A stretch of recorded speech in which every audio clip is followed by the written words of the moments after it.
कि जब आपको अपॉर्चुनिटी मिलती है तो सारे एक जगह पे इकट्ठे हो जाते हैं। ठीक है, आपका नाम है, आपका कैरियर है, आपने अपना कैरियर खुद बनाना है। मैं ये समझता हूँ कि रेड बॉल क्रिकेट जो जितनी खेलेगा उसके सारे स्किल शाइन होंगे और वो सारे फॉर्मेट्स खेल सकता है। Staying away from red ball cricket आप अपने आप को मुश्किल हालात में डालते हैं, क्योंकि रेड बॉल क्रिकेट ही आपके स्किल्स को पॉलिश करती है।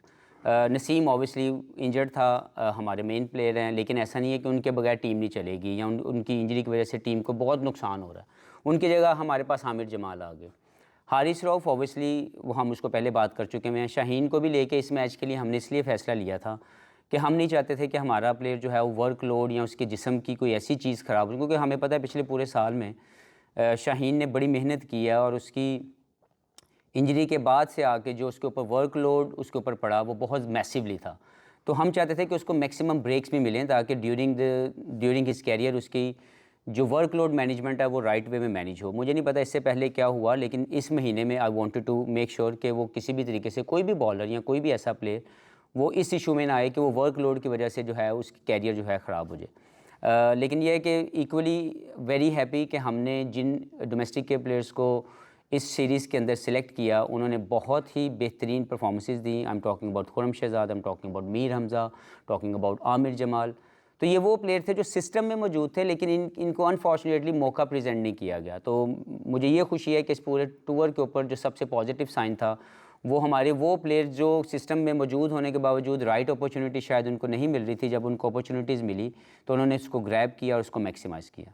तो मैं आपको बता दूं कि बिल्कुल T20 की वजह से शाहीन को रेस्ट नहीं करवाया गया कि उसने T20 क्रिकेट खेलनी है। ये क्लियर है कि उसकी बॉडी सोर थी, he was not feeling very comfortable कि उसकी बॉडी रिस्पॉन्ड कर सकेगी। तो मुझे एज ए टीम डायरेक्टर ये मेक श्योर करना है कि मेरा कोई भी प्लेयर वो उस जोन में ना चला जाए जहाँ पे वो इंजर्ड हो जाए। तो मैंने उसको उस जोन से पहले उसको रिकवर करने के लिए इनफ टाइम दिया।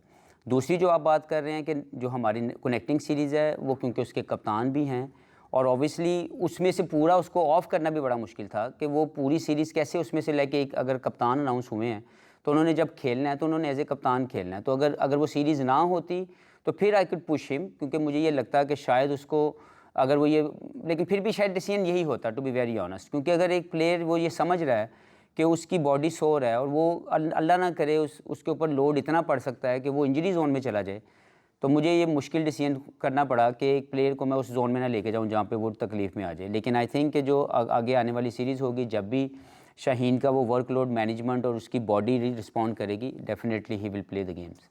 देखिए, मैं ज़्यादा तौर पर समझता हूँ कि अच्छी क्रिकेट खेली है पाकिस्तान ने। मैं फिर आपको ये कहूँगा कि पाकिस्तान ने अच्छी क्रिकेट खेली है। देवर सम मोमेंट्स जो हम नहीं ग्रैब कर सके, there were some mistakes we made as a team, जैसे कि आपका मेलबर्न के अंदर जो कैचेस ड्रॉप करना है वो आपको कॉस्ट कर गया पूरा match. Otherwise it could have been a different story. आप किसी भी रेलिवेंट क्रिकेटर को पूछें या किसी भी ऐसे अंडरस्टैंडिंग वाले बंदे को पूछें, वो यही बताएगा कि हम उस वक्त अपर हैंड थे, but we miss the opportunity. यहाँ पे भी अगर मैं कहूँ कि पहले बैटिंग टॉस जीतने के बाद जो हमारी बैटिंग थी, जो आमिर जमाल ने जो बेहतरीन कारकर्दगी दिखाई, उन्होंने हमें वो स्टेज ला के दे दी जहाँ पे हम लोग चैलेंज कर सकते थे ऑस्ट्रेलियन टीम को। वहाँ पे हमारा वो जो कैच छोड़ना दोबारा से फिर हमारे जो है वो हमें तकलीफ़ में ले गया। हम लोग वो जो विनिंग मोमेंट्स थे हमने वो मिस किए और हमने अपॉर्चुनिटी जो हमारे पास थी उसको ग्रैब नहीं किया। तो ओवरऑल क्रिकेट अच्छी खेली, मिस्टेक्स की जो मैंने आपसे बात की। और जो दूसरी बात आप कह रहे हैं कि दूसरी इनिंग्स, यस, वही प्लेयर अगर पहली इनिंग्स में अच्छा खेलता है, दूसरे में अच्छा नहीं खेलता, तो there something we need to understand कि प्लेयर को भी उसके अंदर जो है स्टेप अप करना है। क्योंकि पहली इनिंग्स और दूसरी इनिंग्स खेलने की जो माइंडसेट है, जो एक फटीग लेवल आपकी बॉडी में जाता है, उसके बाद जब आप रिस्पॉन्स करते हैं तो that is also something we need to work on.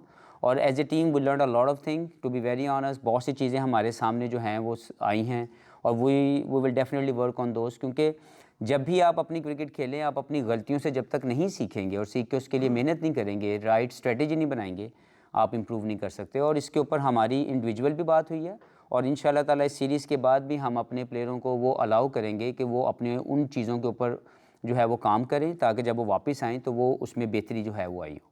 ठीक कह रहे हैं, ऐसा किया जा सकता है, लेकिन इसमें सबसे पहले डिपेंड करता है कि इंडिविजुअल क्या सोचता है। अगर आपका इंडिविजुअल जो भी वो प्लेयर है, जैसे शाहीन के पास जब ये ऑप्शन थी तो उसकी बॉडी सोर थी, ही स्पीक अप, उसने मेरे साथ बात की कि मुझे हफीज़ भाई ये मेरी बॉडी ये रिस्पॉन्ड कर रही है। अगर बाबर को किसी भी वक्त लगता है कि उसको किसी भी जगह पे हम उसको हेल्प आउट कर सकते हैं, उसकी उसकी टैक्टिक्स के अंदर, उसकी टेक्निक के अंदर, या उसकी मेंटल साइड को देखते हुए, तो वी आर ऑलवेज देयर। लेकिन जब तक जो इंडिविजुअल है, अगर उसको लगता है कि he is doing things well, और हमें भी लगता है कि like to be very honest, the amount of hard work he puts in, जब भी नेट में वो आते हैं, वो अपनी एनर्जी, अपनी हर चीज़ें बिल्कुल ठीक करते हैं। लेकिन वो खेल भी अच्छा रहे हैं, ऐसा नहीं कि जब वो ग्राउंड में जा रहे हैं तो वो अच्छा नहीं खेल पा रहे। लेकिन अनफॉर्चुनेटली ये जोन आता है कि सम टाइम आप अच्छा खेल के भी बड़ी इनिंग्स नहीं खेल रहे होते।